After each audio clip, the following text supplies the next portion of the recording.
successful. Oh, okay. Now it says recording. This meeting is being recorded. Okay. So that's you see me and hear me, right? Yep, I see and hear you. Okay. Well, I guess it says it's being recorded. Okay. Okay.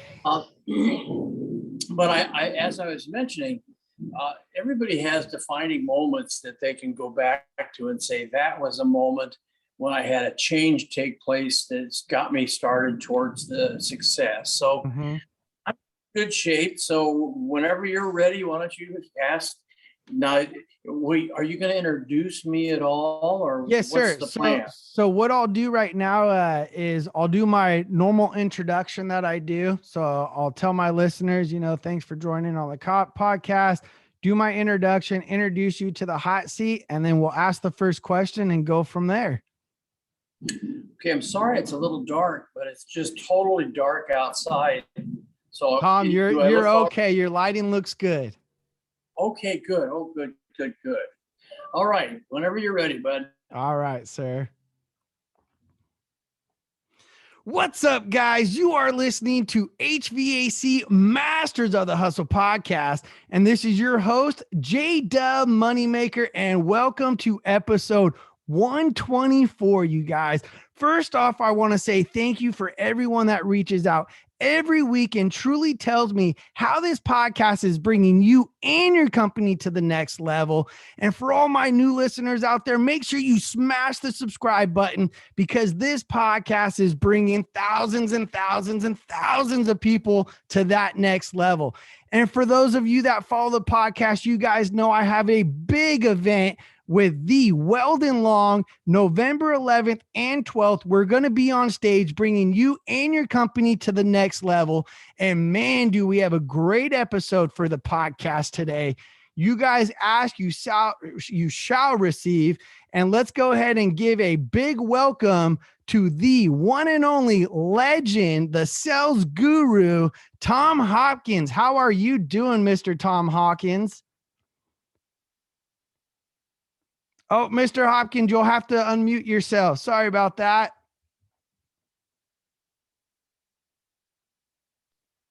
Now, how's that? That's good. So how you doing, Mr. Tom Hopkins?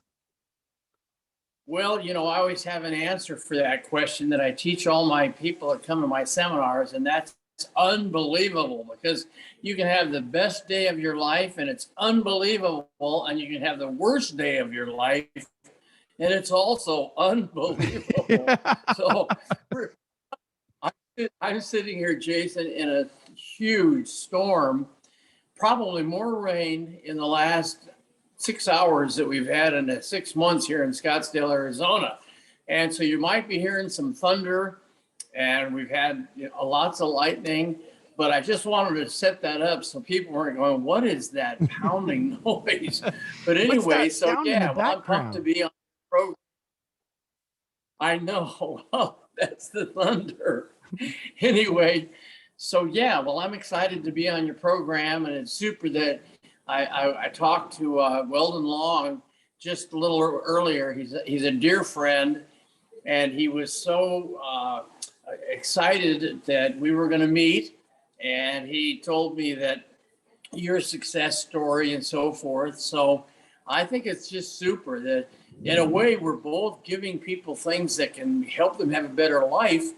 And I think if you do that, then you're doing the right thing with what you're supposed to do with your life. So this is good.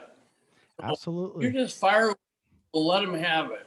All right. Well, Mr. Tom Hopkins, first off, for my listeners, I really want them to understand that what we're going to go through on this podcast is really how to get step by step to the next level, not leaps and bounds, but those little steps that, first off, what were those steps, that the little steps that got you to where you are today that you still use from day one to day to day? Well, Jason, I think if anybody has had any degree of success, that they can give you steps, but I call them defining moments. And these are moments in your life that affect you in such a way that it's a positive change in your life.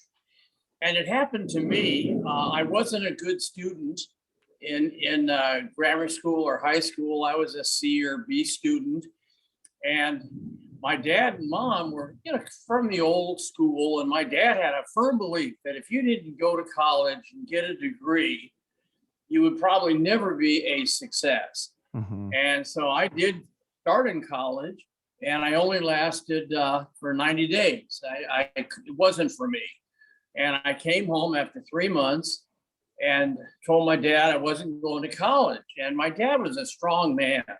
I'd never seen him cry. And I saw tears fill his eyes. And he said, Tom, you're my son. I'll always love you. Even though based on your decision to quit college, I know you'll probably never amount to anything. Now that was a defining moment, because when your father basically says you'll never do anything, you don't have a chance for the college education. And I sat down and I was so depressed because, my gosh, your dad tells you that. And it just so happened that my uncle came over, Uncle Don came over to have dinner that night. And he walks in and says, Tom, is this true? You quit college? I says, Uncle Don, it's not for me. The academic setting is not for me. And he said, well, what are you going to do with your life? I says, Uncle Don, I don't know. And here I am, 17, almost 18. And he said, well, I'm the general manager of a large steel company in Los Angeles. And we've been given the job to build a baseball stadium called Dodger Stadium. And we need iron workers. Now, many people, Jason, don't know what an iron worker is, but in any building of concrete, a bridge, Dodger Stadium, the building has no tensile strength if they don't put reinforcing rebar. And most of the people listening have probably seen a swimming pool built. And before they pour the concrete, they put in a bar. And I'm going to hold this up here. This would be like a number 4 bar. And they put them every 6 inches and then pour the concrete so it works. Mm-hmm. Well, on Dodger Stadium, the main bar was a number 11 bar. Now, a number 11 bar, Jason, is 1 3/8 in diameter. They cut them in 60-foot lengths, and they weigh 200 pounds. Now, the only way they get these bars from the dirt to the deck is men, like animals, carry them. Mm-hmm. And I carried those bars, and because I was the nephew of the general manager, the older guys, 30, 40-year-old old guys, they really made me carry a lot of steel. And I always tease my audiences at a seminar that I was 6'2" when I started. Now I'm 5'7". That's how bad carrying steel You is. shrank so much, Tom. I did. It just blasted me. But anyway, so I did that, Jason, for a year.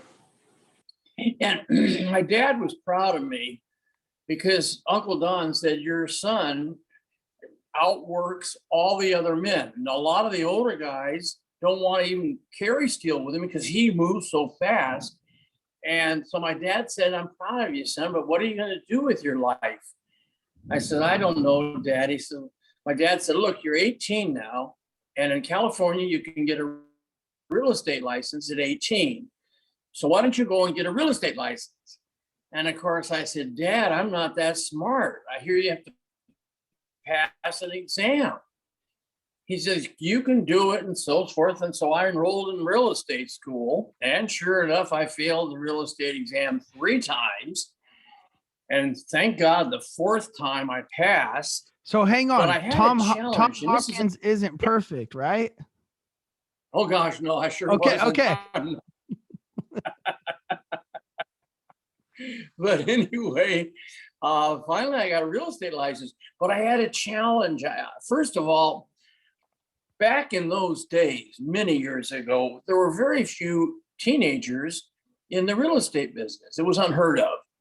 So no broker wanted to hire me, and I didn't have a car, which is another disadvantage. I had a motorcycle. And I would ride my motorcycle after carrying steel in real estate offices and walk in and talk to the broker and see if the broker would hire me. How old are you? Well, I'm 18. And the next broker, oh no, we don't have teenagers in real estate. Well, finally, I drove into this one broker, and he says, well, where's your car? I said, I don't have a car. That's why I've got to make some money so I can buy a car. And he says, so you're going to sell real estate on a motorcycle? I says, if that's what I got to do, I got to do it. And so he gave me a chance. And I can swear in 4.5 months, I didn't make one sale. All my savings from carrying steel was gone. So I'm broke. I'm scared to death. I don't know how the heck I'm going to do success in my life. And fortunately, I went to a little seminar, and the person doing the seminar said, find the most productive, successful person in your company and go to them and just lay it on the line. You want to watch and listen to what they do. And thank goodness, Jason, before I quit, I met a woman named Rose Lane, who was the top realtor in California, just about. And God bless her. She said, Tom, if you want to come with me on a listening appointment, if you want to get in the car and I'll act like you're a trainee to her, all of a sudden I learned what to say. And that's really the key to any field of selling. Not only what you say, how you deliver your presentation. And so I did. I copied her and copied her and copied her. And all of a sudden, I made one sale. That led me to another, and it became a success. And the next year, I was the top person in my office. And the fourth year, I was 8 years in real estate. The fourth year, I sold 365 homes in 1 year, which had never been done. That's averaging one a day. And my broker calls me in and says, Tom, it was November 15th. He says, you're averaging one home sale a day. And if you do that for the whole year, people will beat a path to your door to learn how you are so good. I said, okay, well, I worked my little tail off. And sure enough, the last day of the year, I hit 365 homes. And the real estate association heard about it. And I'm only 24 now. And so they called me, or 23, and they called me in and said, we want you to speak at our national convention. And I had never spoken. Scared to death. God, I could hardly talk to people. I was not a good speaker. But sure enough, I went to the national convention, and the man that was the featured speaker, famous author, he got caught in traffic, and I was supposed to speak to 150 people, but at the convention there was 5,500, and he couldn't come and talk, so they asked me to speak. 5,000. And I got up and did 12 minutes covering 10 words that you should never. Yep. And I did this 10-word presentation, took me 12 minutes, and then he showed up, and I got a standing ovation. And I'm not being braggadocious here, but they had never heard those 10 words. And so I got the standing ovation, and my phone, Jason, started ringing off the hook. And that's how I moved from listing and selling, writing my first of my 18 books. And that was kind of a defining moment as well, having him not show up, having me have 5,500 folks rather than about 100, and letting me have enough time to entice these people to want to know more of my teaching. So that's an example of another defining moment. And of course, when I left selling real estate and got into just doing seminars, it was wonderful. And I've had such a fabulous life teaching. We've had over 5 million people, salespeople, attend my seminars on almost every country that has salespeople. So it's been a fabulous life, and I've loved teaching, and selling is so important to this country. Free enterprise capitalism is based on companies making a profit, and most of them could not make a profit if there wasn't a person called salesperson that went out and put their ego on the line, handled a possible rejection, and went out and made sales. And that's kind of what happened. And the year I sold those 365 homes was a life-changing year. And it's been 42 or 3 years that I've every week gotten on a plane, flown somewhere in the world, and talked to this fun group of people called sales managers and sales people. So that's kind of my background. Well, here we are. There you go. So Tom, brainstorming. when you were talking about, your growth, one thing that you said was, there was a lady that was the best real estate agent in California, right? And you went to her and said, hey, what can I do? And she gave you a presentation or taught you the importance of a presentation, right?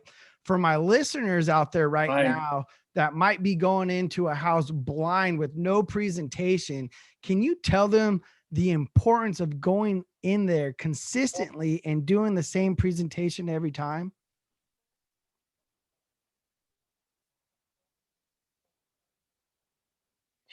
Oh, yeah.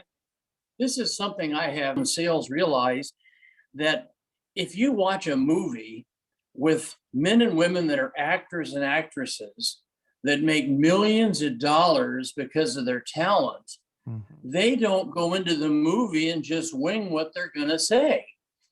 They have taken a script, they have rehearsed it and rehearsed it and rehearsed it, and they walk out on that stage, and the people in the audience don't know that group of words came off of a piece of paper.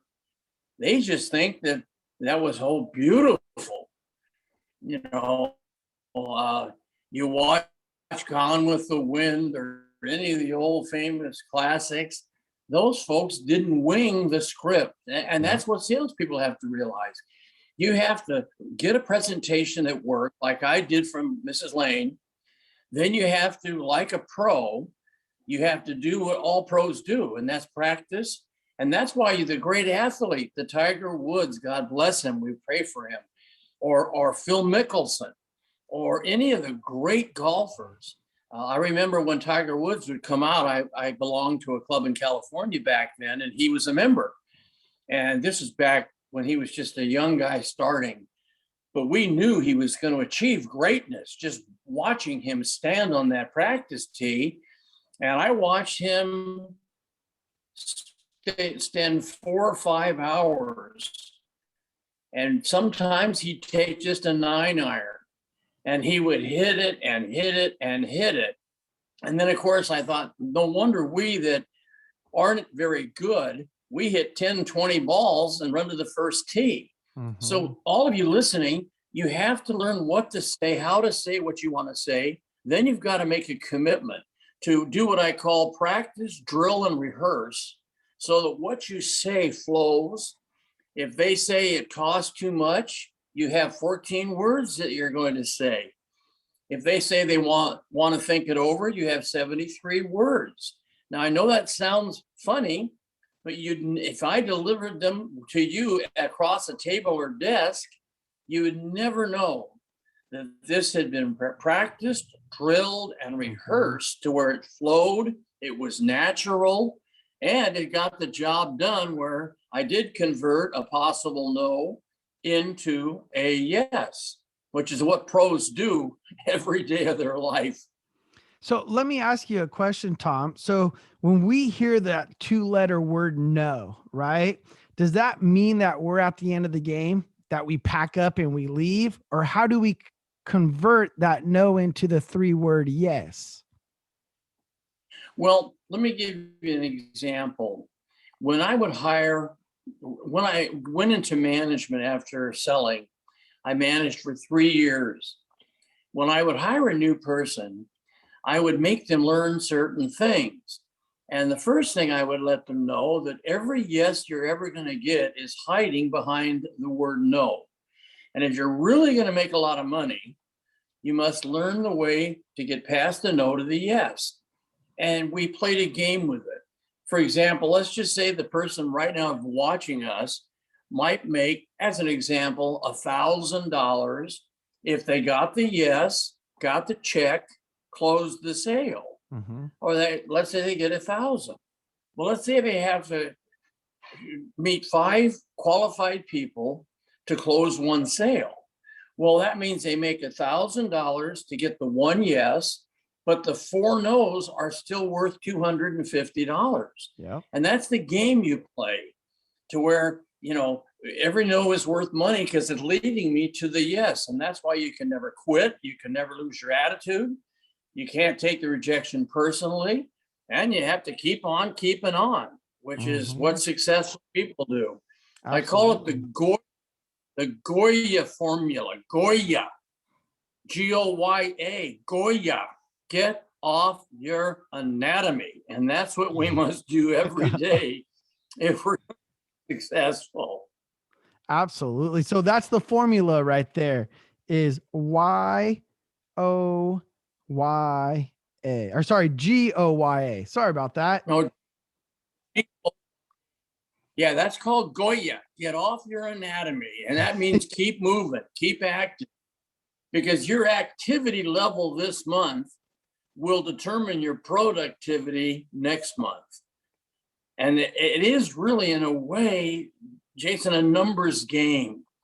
And, I don't think I'd ever become a successful person in sales, real estate, and then in seminars if I didn't know I was going to handle rejection, not take it personally, talk to more people, give better service, and do what pros do, which is why they're the best and the highest income earning. And salespeople make more money than any other industry if they're good at it, if they commit to learning what to say and listen to. And I had 3 basic mentors. I had a man, and most the people viewing this now, these people have passed away, but they were all the greats. Earl Nightingale was one of the greatest people. He in cassettes, and it was called The Strangest Secret. And I got that record, and I listened to it and listened to it. And then Dr. Norman Vincent Peale. Dr. Peale became a dear friend, he and his wife Ruth, and he gave me so much attitude information. And then, of course, the person that taught me most was he had a title, the father of American selling. His name is J. Douglas Edwards. And Mr. Edwards is the man that I give most credit to changing my life. And, a funny thing, and talk about defining moments. When I decided I was going to quit selling real estate, a man heard about my 365 homes in the year, and he owned a real estate school here in Scottsdale, Phoenix, Arizona. And so he said, "Tom, would you come speak at our class?" I said, "Sure." He was $100, which was a nice amount to go talk, and he paid my airfare, nice hotel. And that was kind of a defining moment for me to get into Phoenix. And then, of course, I knew Mr. Edwards, J. Douglas Edwards, with the father of American selling, lived in Scottsdale. And I tracked down away from him and went to lunch with him. And it was a highlight in my life. And I told him, I said, "Mr. Edwards, my goal is to someday do what you do, train salespeople how to close the sale." And he was so gracious. And of course, I moved in. This is funny. I moved to Scottsdale, had no idea where he lived. And the day I move into my new home, I'm standing in the garage, and suddenly I hear a voice. "Is Tom Hopkins here?" And I thought, my God, I know that voice. I've heard it for hours. And I turned around, and there was Mr. J. Douglas Edwards. Now, out of, I guess, 4 million people, I bought a home next door to him, having no idea where he lived. Now, that is another defining moment because he Absolutely. took me under his wing, and he is the one that taught me the true art of speaking. And so those are the defining moments. My father almost disowning me for quitting college, being an iron worker and carrying steel and saying, I've got to do something else, failing the real estate license, but passing, finding a broker to hire me. Then, of course, finally finding a woman to help me say what to say. Mm-hmm. And then all of a sudden becoming the top person in the office in the company. And these are the things I call defining moments that are life changing. You just have to keep that attitude through the lower cycles. Because the more I look at life, Jason, it's a big darn cycle.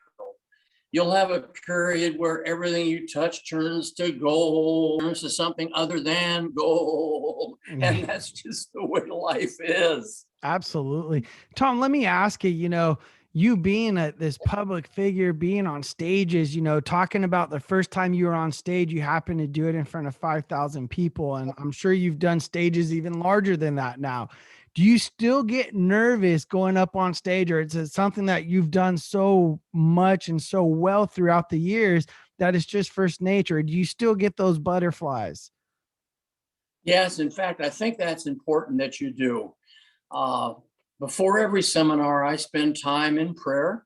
And then, of Yep. course, I sign up and I, know that this audience is going to get the best I have to offer. And I've had examples where flying to South Africa and to Johannesburg one time, I had to do a big seminar, and I had about 18,000 people in the room, and I was deathly ill. I mean, I was not well. But of course, you psych up, you get out, and you do the darn job. And of course, Absolutely. afterwards, I almost passed out. But that's a pro. A pro doesn't let these negativities affect them. They keep their attitude, their excitement. It's kind of like when you started talking and bringing me on, your excitement and enthusiasm is catching. Mhm. And I really believe that people will say yes based more on your conviction and your belief in how good what you do is than anything. So get Absolutely. convicted, be a right person watching me, and let's say they're kind of new going into sales or management or business, just get up and get yourself motivated to say, hey, today I'll do the best job I can. And that's kind of what I've tried to do. And after all these years of teaching 5 million people in sales, it's just been such a treat. And I get so many letters, so many calls where, Tom, I was 25, 23, whatever, broke. I went into sales, maybe not real estate, because I train people in all types of sales, but I became the top producer in the company. I've made more money I've ever dreamed of. And I just wanted to thank you because I took your book, your scripts, I rehearsed, I did what you asked me to do. And because of that, I've been the top producer. So this, I think, is the payment to a teacher too, Jason, that, Absolutely. when you can affect people in a positive way and have them walk away from the time you're with them being better, then you're there for the right reason. You're doing the right thing. And of course, you're living a great life. Absolutely. And that's one thing that I say as a leader, right? I hate when I hear leaders say, man, you know what? It's lonely on top of the mountain, because I feel as a leader, you're not doing yourself the right thing, because as a leader, you should take in everyone to the mountaintop with you. And that's what my main focus is in the HVAC industry is, I have severe learning disabilities, things that I had to overcome. People You're tell me, breaking up. oh, sorry about that. So in my lifetime, I've had people tell me, because of my learning disabilities and everything like that, that you can't have this amount of success, right? But with hard work and consistency and believing that you could get to the next level and bring people to the next level, the sky's the limits of what you can do when you show people what's obtainable, right? But one thing I want to ask Tom real quick is, Why is it that sales professionals are scared to ask for the order?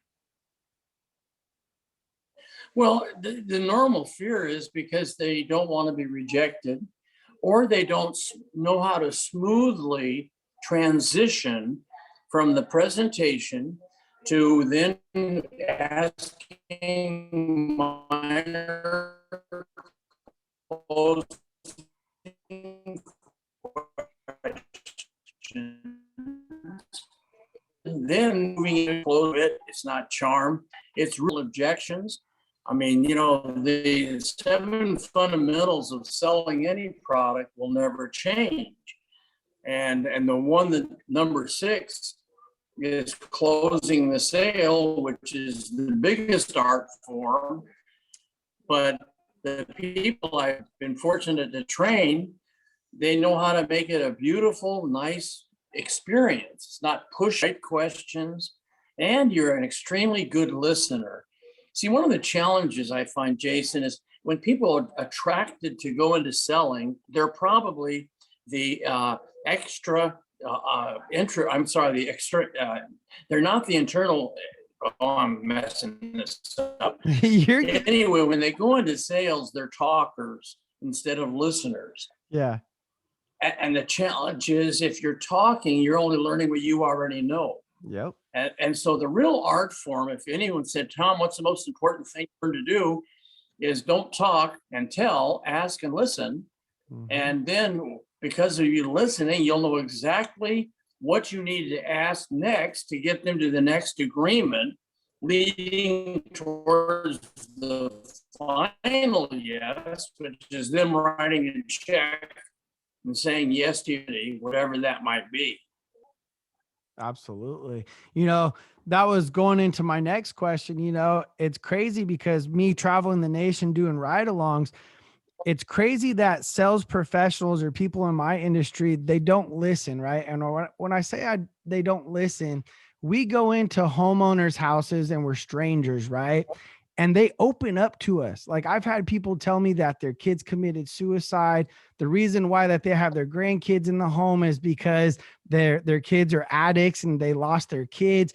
And it's things that we walk into that we just take as a grain of salt, right? That's an emotion right there that we need to attach to and keep that emotion going throughout our whole sales process, our presentation. What do you feel about that? Oh, definitely true. No, you nailed it. And again, these are the little things that make you the top producer or a person who helps people. Absolutely. I also feel you got to have a burning belief in your product or service. I think the reason I did so well in real estate is I really, based on my upbringing, believed that the greatest place to put your money was in, that is where I came from. People walk in my office, Jason, and they wanted to rent a home. And I'd smile at them and say, let me ask you this. If in this hand, I held a rental for you to rent and pay the mortgage for the landlord, or I had your own home that you could own and you would build your own equity, if you could get either, which would you prefer? Mm-hmm. And of course, they'd go, oh, we'd love to own a home, but we don't have much money. Well, don't let the financial part of it hold you back. I can work with creative financing with some of the fine companies we work with. Let's open our minds to owning instead of renting. Can we? And sure enough, might take me a while, but I take this person who wanted to rent. And in fact, I about 5 years ago had a seminar in San Francisco. And the guy was sitting with one of the people in the front row, and he came up at the break. He says, Tom, I don't know if you recognize me, but I came not so much to learn what you were teaching on selling, but to thank you. Because in 1965, my wife and I walked into your office in real estate in California, and we wanted to rent a home. And you did your best to convince us, which you did, to buy a home. We paid $18,000 for that home, which is now worth $430,000. It's the greatest part of our retirement. because you got me to say yes instead of saying no to owning. And that's the type of thing that keeps you doing what we do. Absolutely. Absolutely. You know, one thing that we talked about is mentors, right? And you talked about a couple of your mentors, and one of my mentors is actually one of your good friends, I Weldon Long, right? So how did you meet Weldon Long? How was that relationship introduced? Well, first of all, Weldon is not only a dear friend, but I think he's one of the finest business people. And like a lot of us, and I'm included, he had some challenges, some challenges in his life. And I had a man that was one of my representatives that he was out selling the seminars, and he met Weldon and heard his story because Weldon's story is so great. As you know, spending time in prison, Mhm. having all these things, and he walked through that, and today is such an example of someone who can go through tragedy, can go through Yeah. crisis, and but come out of it on top as a winner.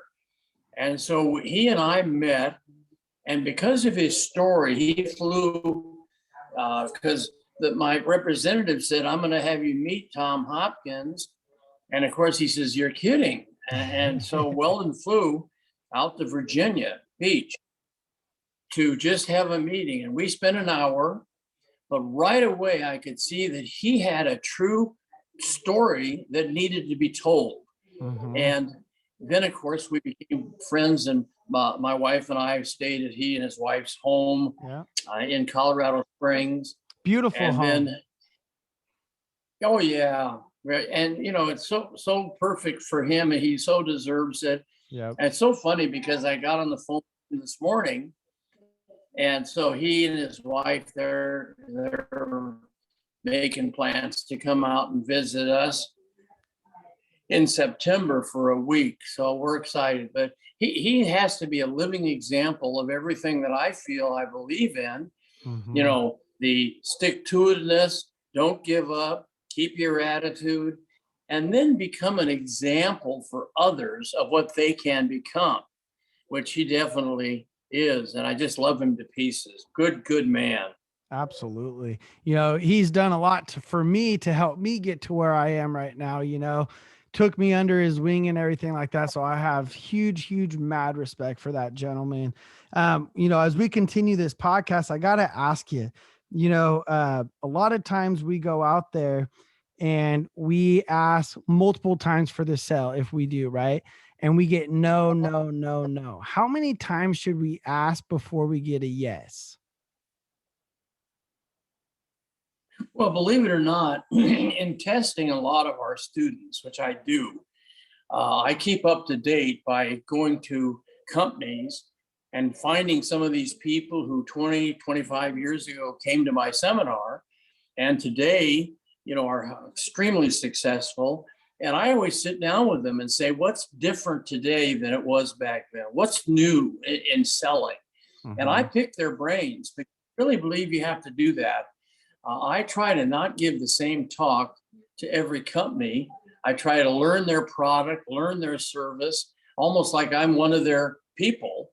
And then I can really customize the training for them. But all these things are the things I think I have been giving me the blessings I've received. But the folks listening, I so hope if you're interested, because I'm kind of slow on my life now, uh, which is time, Amazon has taken all my books and CDs and DVDs, and they are marketing them at a really great discount. So if anybody likes what I'm teaching, if they go to Amazon and look up Tom Hopkins sales training, they can look at these things and maybe find something, a book or a CD or a DVD that can make them Absolutely. some more money. So that might be a win for them as well. But I would say you need, if we've tested people, and you'll need to probably make a closing attempt average 5 times before you'll turn the no into a yes. And Mhm. it's not blatant, not aggressive. Yep. John, if this home makes sense to you, would you want to hurry and get it in 30 days or take our time for 60? Well, we're not really in a hurry. I would say 60. Well, good. We can do that. Let's see if the seller will go along with this. Now, there's one little agreement. I am moving them in emotionally Yeah. and mentally. And I hope folks viewing us will realize people don't buy anything logically. They buy it emotionally, then defend the purchase logically after they've taken whatever it is home or in my instance, moved into the property. So important. Absolutely. Now, Tom, talking about you get the no, you leave, right? A lot of sales professional, I think they say, at least in the industry of sales, 80% of people don't follow up. How important is it to follow up? Oh gosh, it's so funny you bring that question up because I was a fanatical follow-up specialist. You And gotta be. you do. If I got a lead, a person looking at a home, thinking about listing their property, not only would I send them a thank you note, and by the way, you folks listening, I was probably one of the first salespeople that became a fanatic thank you note sender. And I think today, with all the electronic transactions, I think the handwritten thank you note is more powerful than it would be even back in my day. I agree. And I still send them. I send thank you notes if I meet someone in an airplane and they're nice and we talk and visit. But I'll get home and say thanks for the great discussion we had on the plane. Wish you all the best. Mm-hmm. But you have to be a follow-up specialist. I used to, when I managed, I had 18 salespeople, and I still remember the ones that seemed to make the longest, they would get a lead and they would not stop till they put something together. And you got to keep in touch. You got to follow up. If you have a good qualified person that you're going to try to do business with, you have to send maybe the thank you note or keep in touch with them. I used to have fun. I got busy, Jason, my last couple of years that I had to really value my time. We all have 86,400 seconds in a day. Mm-hmm. No one has any more, no one has any less. But I got so busy. So what I would do is I had all my people filed certain ways. And I would know the folks that went to work and would be there during the day at work. Well, I would wait till night, like say 9 or 10 o'clock, sit down in front of the fire. I'd get on the phone. I'd call them up. Hi, Jason, it's Tom Hopkins. I know you're just probably walking into your office this morning. I wanted to leave this message to say thank you for being a valued client. And I wish you a great day. All the best. Now, didn't get tied up in conversation. Took me 8 seconds to deliver this message. Now he knows I'm keeping in touch, but I'm not wasting my time. Mm-hmm. And time planning and organization, these are two things that a pro really is good at and knows how important it is, that you got to keep in touch today. People aren't loyal if they don't hear from you. They don't feel you care about them. They don't want to have a long-term relationship with you, which I always felt was the key. Don't think of just making a sale. Think of helping a person in their life and a relationship. Yep. I always say when you go into a house, there's that stranger in front of you, right? But in order to ask for the order, right? I call it, you got to know their occupation. You got to know recreation, material things. You got to ask those questions. You got to build that relationship with them because at the end of the day, again, we're strangers, right? So we have to create that relationship and talking about, not only creating relationships, but creating goals for ourselves. As professionals, it is very important to start with an annual goal, to a monthly goal, to a weekly goal, to a daily goal. How important is setting goals, Tom?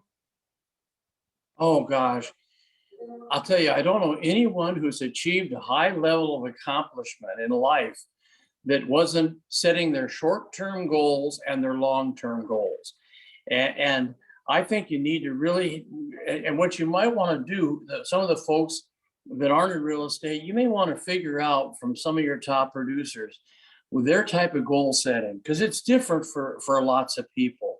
But every month I had on my desk how many listings I was going to take written down. I had how many sales I was going to make, how many of my listings would sell. Very And important. I had it in writing. And I focused on that.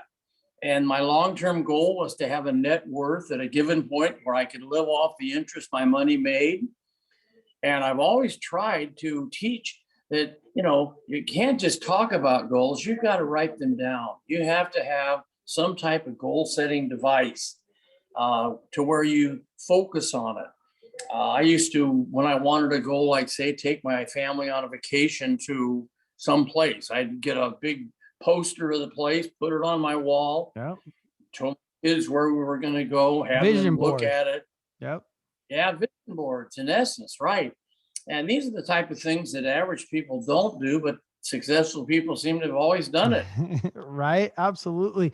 One thing I talk about on my podcast to my listeners is they really need a good understanding of what drives you, your purpose, and your why. What is Tom Hopkins' purpose, drive, and why?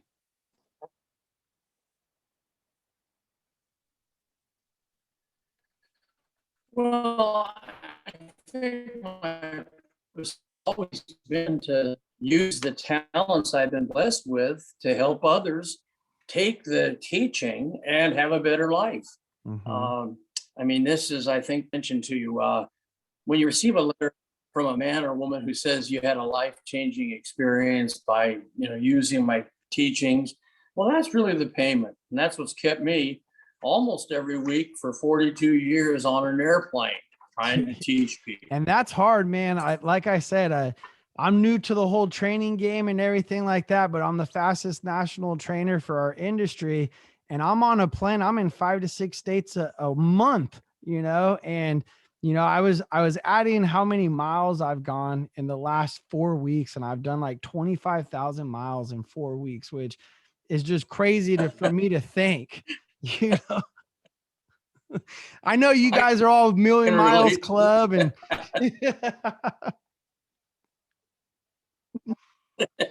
so Tom, let me ask you, does it get any All right. easier getting Yes. on airplanes and staying in hotels and everything? Well, I will say this. Traveling and the road experience is a lot more challenging today. Mhm. Back in my day, at the height of my career, you get to the airport 45 minutes early, throw your bags in, and take off. Today, you got to be there a couple hours, sit and stand in the lines. Yeah. So it is. It is more stressful today than it was back then. I still love it though. Probably the most I do in training is in China today, and it's something that you just love to do as a teacher. Mhm. And of course, I'm going to do it willing until I can the respect of an audience or forget what I'm going to say, Yeah. which I've seen people do that. Oh So yeah. anyway, but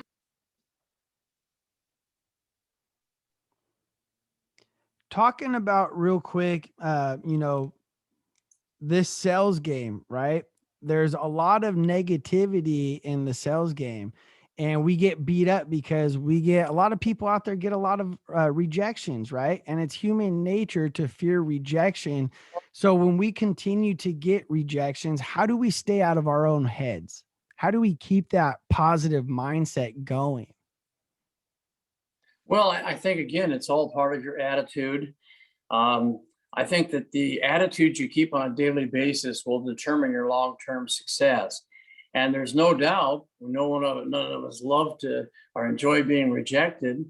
But if you set your goals, realize that you've got to learn the games you play to turn no's into yeses.